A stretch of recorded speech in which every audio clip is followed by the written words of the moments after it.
مرحبا أصدقائي، كيفكم؟ معكم زبالوسا. بدي أحكي بهذا الفيديو عن الكحول الإيثيلي، كيف بنعمله. الكحول اللي هو للتعقيم، الكحول الطبي مثل اللي بتشتروه من الصيدليات بطريقة طبيعية عبر تخمير السكريات. طبعا بهذا الفيديو ما في داعي لكم دونت درينك اند درايف، لأن هذا مانو مشروب كحولي وغير صالح للشرب. نبلش بالفيديو. اوكي اصدقائي، للناس اللي ما عندها هي المعلومه انه نحن كيف ممكن ينشا معنا كحول بدون ما نضيف اي مواد خارجيه، يعني غير مواد طبيعيه. ببساطه نحن ممكن نعمل كحول عبر تخمير سكريات او نشويات، اي نوع فيه سكريات او نشويات ممكن نحن عبر عمليه التخمير نحول هي السكريات او النشويات لكحول. تمام؟ اي نوع فاكهه، اي نوع حبوب فيه سكر او نشا ممكن نحن نحوله لكحول طبيعي. نحن بهي العمليه شو بدنا نعمل؟ بدنا نحول السكر لكحول.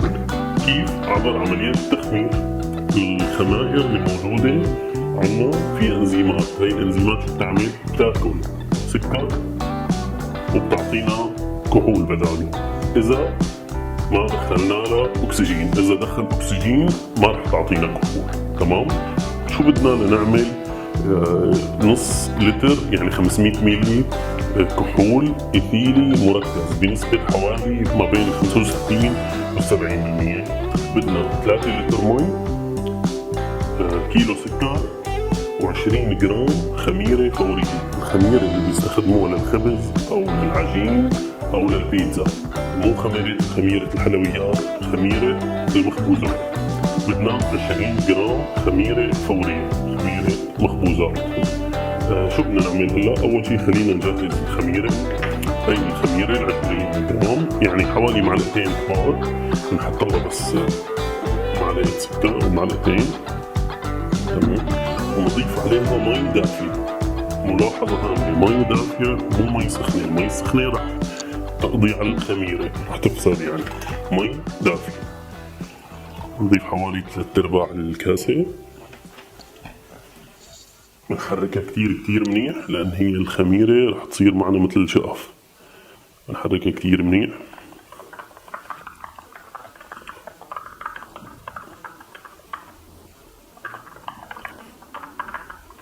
تمام. بين ما تتفاعل شوي بنكون نحن حطينا السكر. درجة الحرارة المناسبة للتخمير هي ما بين 18 و 28 درجة. بما انه هذا اللي عم نعمله هو مو للشرب، ما في مشكلة إذا زادت عن ال 28، يعني قد ما زادت لل 30 ما في مشكلة، لل 35 ما في مشكلة. بس إذا كانت تحت ال 18 ما راح يصير تخمير. لو تحت ال 18 الخمائر ما راح تشتغل.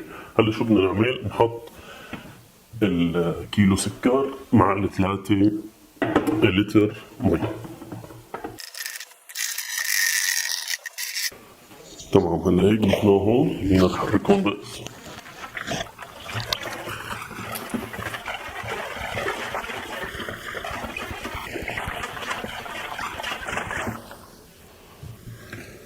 تمام. هلا شو بدنا نعمل؟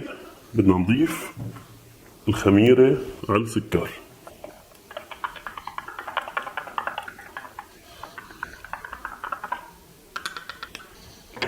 نضيف الكمية كلها.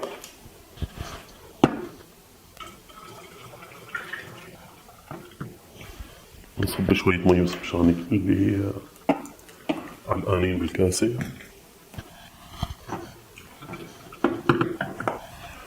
تمام. نحركهم.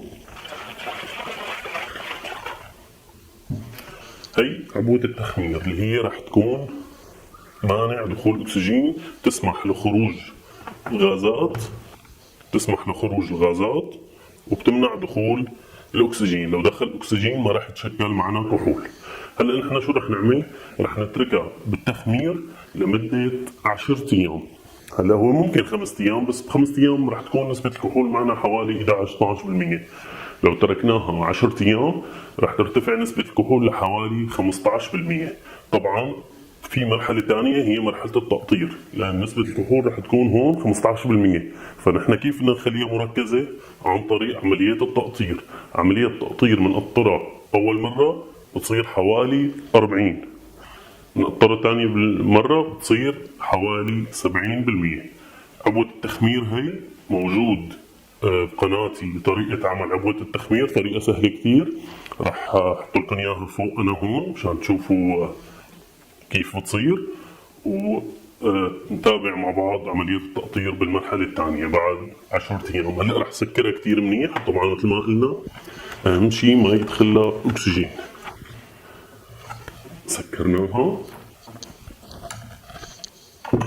نحطها هون ونحط شقفة لزق عليها مشان ما يطلع الخرطوم بدون ما ننتبه وتفشل العملية.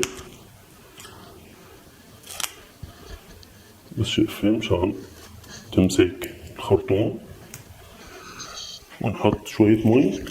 المي بس بيشتغل كسدادة يعني لمنع دخول الأكسجين. هلا بعد حوالي بس نص ساعة بنبلش نشوف فقاعات عم تخرج من هون. شو بصير هلا؟ الخمائر تتغذى على السكريات، بتخرج لنا ثاني اكسيد الكربون بيخرج من هون، وكحول سائل بضل معنا هون. تمام. هيك برجع لكم بعد 10 ايام مشان نبلش بعملية التقطير مشان نرفع تركيز الكحول. اوكي اصدقائي، هلا هيك بعد حوالي ساعة شايفين كيف الفقاعات بلشت تطلع من الكاسة. يعني هيك بلش التخمير، بلش السكر يتحول لكحول. بنتركها على هي حالة ل10 ايام، واذا بنقدر كل يوم يعني بس بنعمل لها حركة بسيطة هيك يعني مشان تتفاعل كمان بشكل اسرع. يعني شايفين كيف زادت الفقاعات. نتركها 10 ايام، نرجع بعد 10 ايام مشان نفوت بمرحلة التقطير. اوكي اصدقائي، هلا هيك نحن بعد 10 ايام مثل ما شايفين الفقاعات وقفت، بيكون انتهى التخمير. هلا انت بتقدر تتركها اكثر من 10 ايام قد ما بدك، ما في مشكله، بس اقل من 10 ايام ما بيصير لان ما بيكون لحق لسه يتشكل معنا الكحول الكافي. هلا هون صار معنا سائل بنسبة كحول 15%، يعني كل 100 ميلي فيهم 15 ميلي كحول. هدول 3000 ميلي 3 لتر، يعني معنا هون 450 ميلي كحول. رح نقيس النسبة بالهيدروميتر. الهيدروميتر بيقيس كثافة السوائل، رح نقيسها فيه. بس هلا نحن كيف بدنا نعمل تركيزه اعلى؟ هلا تركيزه هون 15%. كيف بدنا نرفع تركيزه؟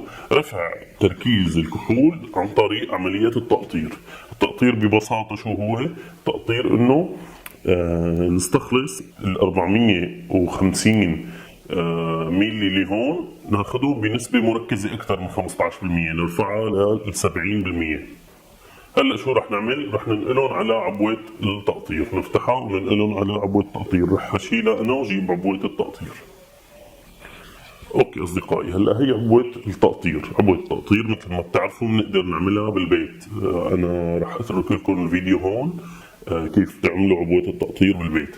هلا هي في منها ادوات صناعية، في منها ادوات مخبرية مشان نحدد درجة الحرارة لنقدر نفصل الكحول عن المي. لأن الكحول الإيثانول بيغلي أو بيتبخر عند درجة حرارة 78، المي بيغلي عند درجة حرارة 100. فنحن كيف نقدر نفصل الكحول عن المي؟ بنوصل الحرارة ل 78، بيتبخر الكحول بناخده صافي بدون مي. بس بما انه نحن ما عندنا معدات صناعيه او مخبريه، في طريقه بنقدر نحن نفصل منها الكحول عن المي، انه نحط السائل على نار هاديه كتير كتير، اخف نار موجوده عندنا، وناخذ الناتج نكثفه. هذا وظيفته يبرد البخار اللي راح يطلع من هون، بيبرد هون، بينزل معنا سائل. رح ينزل بالمرة الأولى بحدود 40%. بناخذ الناتج اللي طلع لنا، رح يطلع لنا حوالي لتر، بنرجع بنحطه هون ومنقطره مرة تانية، رح يطلع معنا بحدود 70%. هي بدنا نعبيها مي، والمي تضل باردة فيها. يعني بنقدر نحط ثلج، كل ما يذوب الثلج نحط غيره، أو نشيل كل شوي مي سخنة ونحط مي باردة.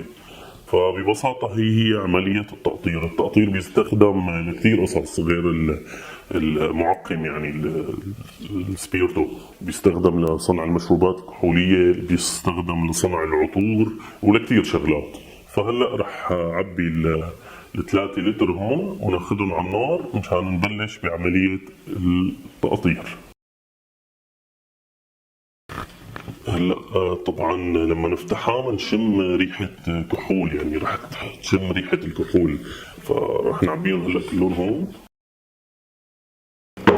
هلا هيك رح اخذ عبوة التقطير على النار. مثل ما قلنا اهم شيء تكون النار هادية كتير على اخف درجة حرارة. اوكي اصدقائي، هلا صارت معنا عبوة التقطير جاهزة، حطيناها على النار. السائل اللي بدنا نقطره وعبينا هي مي باردة كثير، وكل شوي بنشيل مي سخنة بنحط باردة يدويا، او بنحط خرطوم يعبي وخرطوم يفضي، وبنحط العبوة اللي بدنا نحط فيها ناتج التقطير اللي رح ينزل معنا، وهيك صارت جاهزة معنا.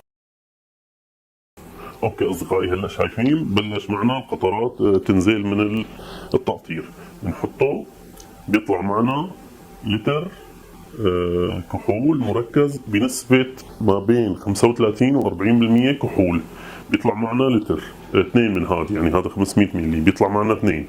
بنعبي هدول الاثنين، او اذا عندك لتر يعني مرة واحدة بنعبيهم وبنرجع بنعمل لهم عملية تقطير مرة ثانية مشان يصير مركز اكثر وترتفع النسبة لحوالي 70%. هلا اصدقائي الثاني 500 ملي كمان تعبوه. هلا صار عندنا 2، كل واحد 500 ملي، بدنا ناخذهم ونرجعهم على العبوة. هلا اصدقائي حطينا اللتر رجعناه على عبوة التقطير وحطيناه على نار هادية كتير مشان نعمل تكرار للعملية ويطلع معنا مركز اكثر بنسبة 70%. هلا بتبلش معنا القطرات بس ليتبخر. طبعا اصدقائي خلال هي العمليه بدنا نحافظ على بروده المي. هلا المي هون تكون صارت سخنه، فبدنا نضل نشيل مي سخنه ونحط مي بارده طوال العمليه، لان اذا صارت مي سخنه بيطلع معنا بخار وما بيطلع معنا سائل.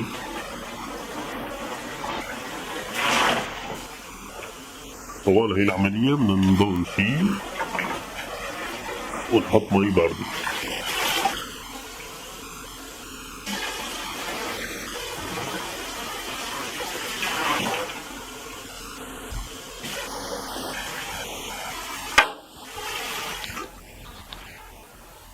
رح ارجع لكم ليتعبى معنا ال 500 ملي. تمام اصدقائي، هلا تعبى معنا 500 ملي. هلا خلص نطفي النار وصار معنا 500 ملي كحول ايثانول بنسبة كحول حوالي 70%، ورح قيسه بالهيدروميتر. هلا رح نقيس نسبة الكحول قديش، وانتو اذا عملتوا نفس الخطوات بنفس المكونات بنفس الموضوع كله رح يطلع معكم نفس النسبة. يعني ما في داعي يكون عندكم الهيدروميتر، لأن رح يطلع يعني تفرق درجتين، أقل بدرجتين أكثر بدرجتين، مو هالفرق الكبير. طبعا بالهيدروميتر أنا بقيس أكثر من مرة، بقيسها مرة عند لما قبل التخمير ومرة بعد التخمير وهلأ بعد التقطير. تمام أصدقائي، نسبة الكحول هون عندي 72%. أوكي أصدقائي، هلأ هيك طلع معنا نص لتر، أي 500 ميلي كحول إيثانول بنسبة 72%. بتمنى تكونوا استفدتوا من الفيديو. أي سؤال بدكم إياه اسألوني إياه بالتعليقات وأنا رح أحاول أجاوب عليه بأسرع وقت. كان معكم زبلوسة. باي أصدقائي.